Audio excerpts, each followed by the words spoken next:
Hi and welcome to the 19th BOH Cameronian Arts Awards on set. I am Sabrina Hassan and today I would like to welcome the nominees for Ensemble and Group Performance in the Theatre category. Welcome guys. Welcome to On Set. Thank you for having us. Congratulations on your nominations. Thank you. Thank you very much. Yes. So I wanted to ask you, right, how has being on stage affected your life and helped you push boundaries? I think that how has being on stage helped me, how's it changed my life and push boundaries? I think that the stage, for me personally, I'm a very new actor, performing on stage is a very, very new thing to me. But being on stage allows me to kind of channel or express the things that ordinarily in normal everyday settings I'm not able to do so. So for example, like with Indie Cine Live, probably Yuhua can tell you more about it later, but we aim to always come up with sketches which are talking about everyday things, but in a very, how do I say this, like a very out of the ordinary way. Like in a very extraordinary way. So we come up with like very different types of sketches and stuff. So as an actor myself, I think being able to portray those roles and bring them to life, it has made me, number one, discover parts of myself that I never really explored and allowed me to push these boundaries because, you know, as playing these roles and channeling this message out to the audience, we are breaking stereotypes. We are talking about things that ordinarily we wouldn't talk about, or maybe you would discuss them in your everyday kopitiam, but you don't really like talk about it, you know. But that's kind of how, for me as an actor, that's how it's changed my life. Yeah. Thank you. What about you, Yuhua? I think this is going to sound a bit cliche, but theatre actually gave me a sense of belonging. Yeah, because I think when I first came back from overseas, I felt like I was so disconnected, because, you know, my friends have grown up and, you know, we are just leading separate lives now. So I didn't have an anchor to stay on in Malaysia. And then I discovered theatre. And Indie Cine Live was actually my first production, like way back when I was the new kid. All right. Yeah. And I think, you know, it kind of broke internal boundaries. Like, you know, you kind of grow up thinking like, you know, I cannot act, I cannot go on stage, you know, I cannot write, whatever, right? And now all of a sudden you find yourself doing these things and you kind of go like, oh yeah, you know, I can actually do it. But how did you get involved in Indie Cine? That's a great question. Actually I started with this kind of like a get-together of friends to do, we were trying improv. Mm-hmm. Yeah, and then one of the guys said like, hey, you know, KL Pack is having this audition, mm-hmm. yeah, for this sketch comedy show, we should all try. And I was like, what's KL Pack? Yeah, and I had no idea. And then, you know, I went in. I was like, okay, you know what? At least I give it a try. Probably not going to get in. But and then I got in. And I'm like, Yeah. So. And then you went on to, like, from an actor, you went on to become a writer as well. Yeah. And now you're directing. Well, I co-direct. Okay. So Indie Cine Live is currently produced in partnership with Seafood Productions, which is the company that I'm in. So I mainly function more creative writing, all that stuff, but I do a bit of co-directing on the side. But the main director is Freddie. Mm-hmm. Yeah. Okay, right. Ivy, how about you? How did you get involved in Indie Cine? Yuhua. So really? Yeah, really. Because what happened was, so before this, I mean, I only started acting in 2023. I was a complete fresh newbie. The reason why I even got into any sort of acting or modeling in the first place was because I got my heart broken. And I was like, okay, to spite my exes, I'm going to go and try to get my face out there as much as possible. So I just haunt them in the distance, you know? so then after that, just so happened, I was like auditioning for different things. And then Yuhua was like, hey, remember Indie Cine Live? Because I watched it the year before. So I watched Indie Cine Live 7. And then he was like, hey, remember Indie Cine Live? Like, we are auditioning this year. We're looking for actors and writers. You can try for both, because I was a writer back then. So I decided, hey, you know what? I'm going to go. So I signed up, and then I went for the actor auditions. And same like Yuhua, went in there, no expectations, just thinking to myself, I'm probably not going to get it, but you know what? I'm going to go there and have fun. So I just went in there, and to sum it all up, I just went in there with the only idea of being a goofball. Like, I just wanted to go in there and just goof off. And, you know, ended up they got a call back and they were like, hey, we want you on board. What are your availabilities? And I was like, oh my God, I got it. Yeah. And I had the same mental breakdown. It's like, you heard it. I'm like, okay, what do I do now? But I think it's like part of Indie Sneaky Life is being a goofball. Because, the show itself, like the writers gain as much inspiration from the actors, as much as, whatever's happening around us. How does that process work? Basically, we start the rehearsals, I think it was the first 2-3 weeks? Yeah. It's just play, like, it looks like nothing is happening. Yeah, so we're just tossing a ball around. Yeah, just tossing a ball But around. you're giving, are you given prompts or you're given themes of what to work on?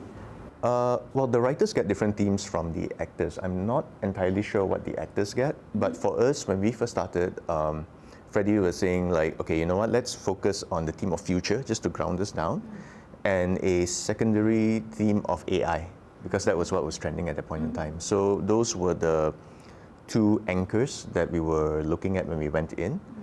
And maybe you might want to talk about the actors. Yeah, I think for us, our main thing was finding chemistry. Because I think with a big group performance like this, with a team of like close to almost like, there were like 12 plus of us, like it was about finding that synergy. Because some of us were already returning cast, but for a lot of us new ones, we have to find that kind of chemistry and synergy. So the first 2 or 3 sessions was just getting to know each other. So literally, like I said, tossing a ball around, we were doing word association, improv games. And then I think through that, I'm not sure what exactly the process was for the writing, but I think the rest of the team, like the writing team and the directing team, started to get a sense of like what every actor could bring to the table. And then we started working based on that. Yeah, so the actual creation, ideation process came like probably like 5-6 rehearsals in. Yeah, 5-6 only rehearsals then it in. started. Yeah. Okay. So what was it like working with, a cast that were of, different experiences, coming from different backgrounds? What was that like? I think it was a melting pot. I think part of what makes Indie Cine Life so beautiful is the fact that every single year, with every single edition that comes in, I watched it last year. I think Yuhua can speak more for like the previous years, but there's always something new that's brought to the table, and that comes with like new cast that comes in, and then the season cast already has that spirit. And then, example, there's people like Yuhua and Freddie who have been doing Indie Cine Live for like years, and they already have that thing. So as a new cast and new members, our goal is to see that vision and see what we can bring extra to it. Because you don't want it to be the same thing that's been repeated years and years. You don't want it to be the same show. You want new flavor, you want new takes on it. So having that mix and match, or that blending pot of different actors, of different experiences, there's complete newbies like me, there's people in our cast who have been doing multiple different productions, some of them have even done musical theatre and things like that. Everyone has their own thing that they can bring to the table. So I think the beauty of Indie Cine Live and how it's like to work with this group of people is bringing all of it together to create something very new and unique that every single time it's staged, the audience gets something new. Yeah, so it's a very exciting experience, I would say. Yeah. So how was that? Because you touch on many different topics, right? And in the writing process, how do you balance the entertainment aspect with the brevity of the content? Because sometimes it really hits hard. Yeah. Right. So how do you balance that? I think the first question as writers for a sketch comedy series, especially one dealing with current issues, right, is that we ask ourselves like, is this going to put me in jail? Oh my God. Yeah. We scratched so many sketches because of that. Yeah, so and I think that kind of comes down to both like a personal sense as well as kind of like a sense from the production, right? Like, okay, you know what, this crosses the line a little bit too much. But also, it really kind of depends on what's happening, not just around us at that point in time, but what's happening to each of our individual cast members as well. So like when we kind of look at, from the production standpoint, right, we want to have a diverse group of actors. But it's not just for, say, diversity in casting, but also diversity in experience, because someone from a certain background would have very different experiences compared to someone else. So when we ask people about like what ticks them off, what happens when they cross the road, the car doors get locked, kind of stuff like that. So that kind of becomes a basis for what we might turn into comedy. Yeah. So it's interesting how you choose certain aspects to dramatize as well. Yeah, to dramatize and also to kind of see like the silly side of it. Because like, we had one sketch from last year which was about, it's a heavy topic, human trafficking, right? And it's kind of like that question of like, when I first watched it, I was like, oh, is that even something you want to make fun of? But, if you kind of showcase how ridiculous it is and kind of showcase how certain parties are viewing it, right? And I think, that's kind of when you kind of laugh at it, but you also kind of feel that little sting inside. And I think that's kind of part of what Indie Cine Life is about. Yeah, it's that balance, isn't it? Yeah, and some are also super last minute. Like we had this sketch from last year, Snow Woke. Yeah, that was literally the last minute sketch. The last minute is like day before, day I itself. think it was maybe a week before we finalized. Okay, a week plus before, yeah.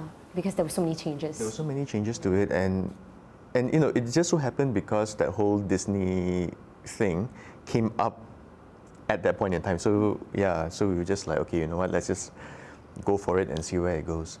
And the lines kept changing as well. Oh yeah, lines kept changing. Yeah. We had How no do you idea. keep up with that? Like, Because I was no woke, so I mean, so like this is where I think I needed to seek advice from a lot of my more experienced actors. Like, how do I make a lot of impromptu changes and then stick to it and make it convincing that people think it's actually part of the script.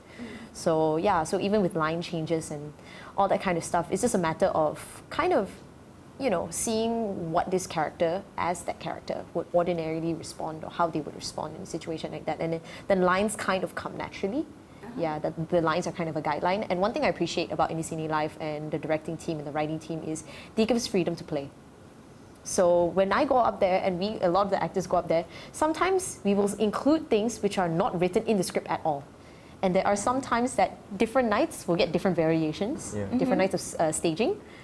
Only the people who go like... do you do that on purpose? I cannot speak for the actors, but what I can say is that sometimes, I'm watching the thing happening on stage, right? And it happens to be my sketch, right, that I wrote, and I go like, wow, that's a brilliant line. Good job for writing it. And then I look back at the script, I go like, oh wait, I didn't actually write it. The actors came up with it.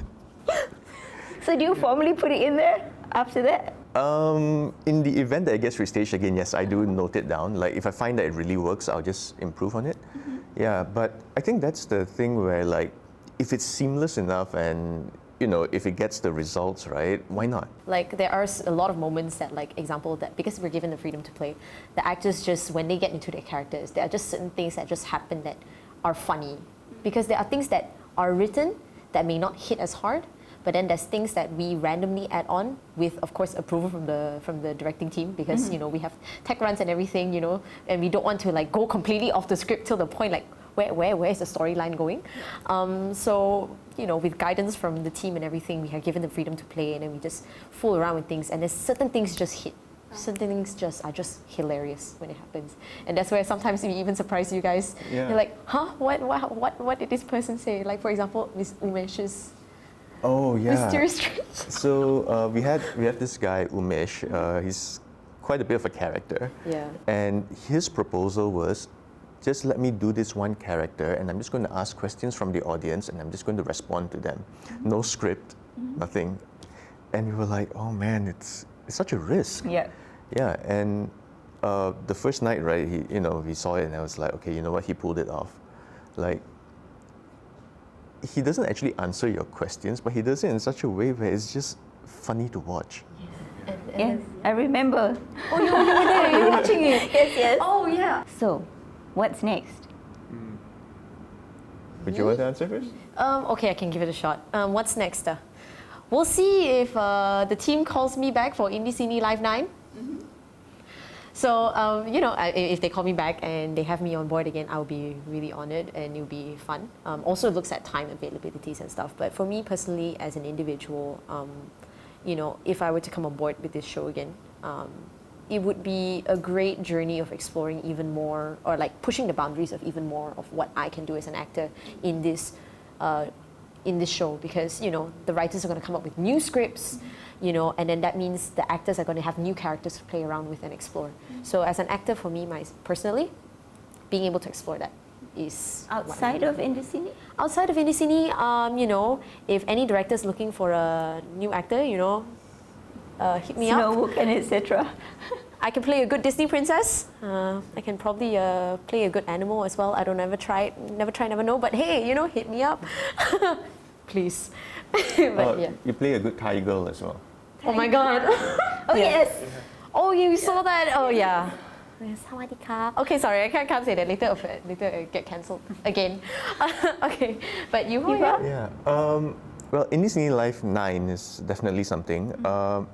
But I've been kind of working on these ideas of like experimental theatre pieces, which I'm still kind of formulating in my head.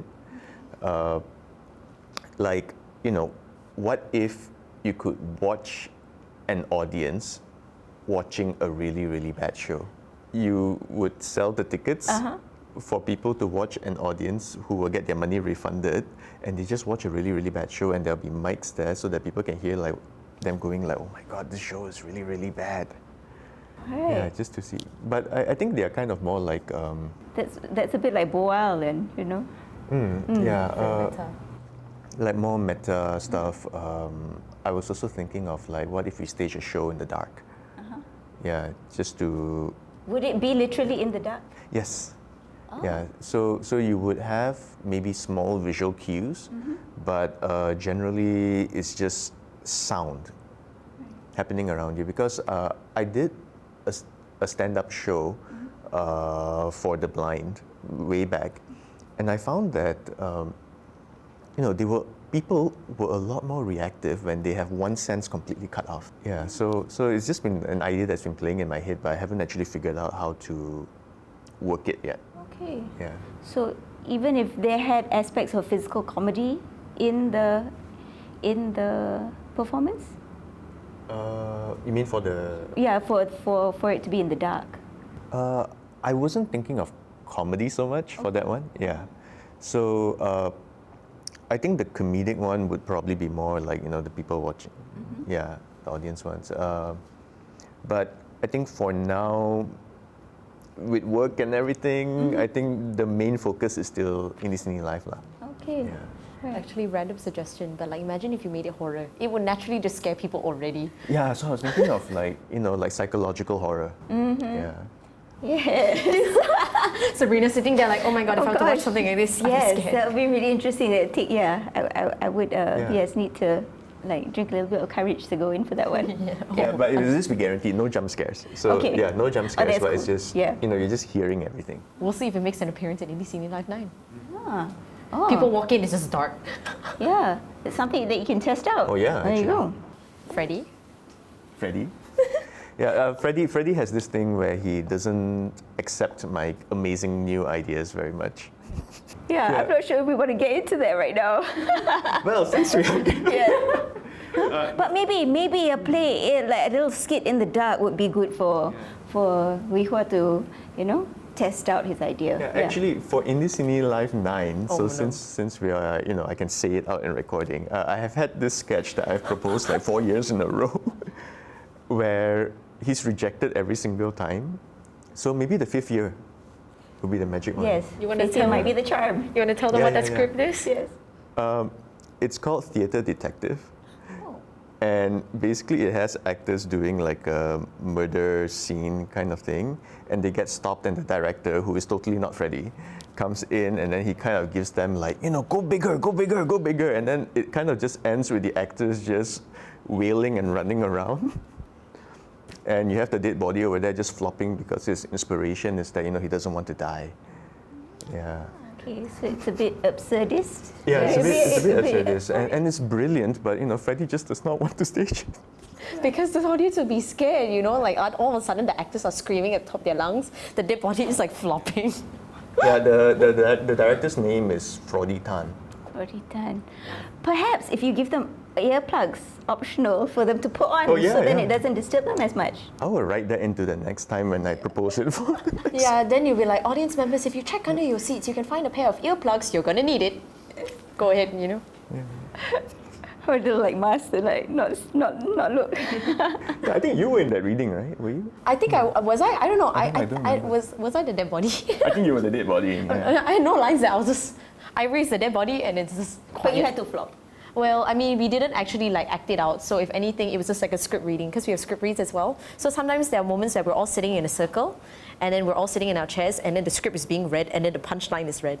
And then if we laugh, then it's a go. If it's a no laugh, then it's a no go. Thank you so much for joining me today. Thank you. Thank you for having us. Congratulations again on your nomination. Thank you very much. And thank you for watching. This is On Set.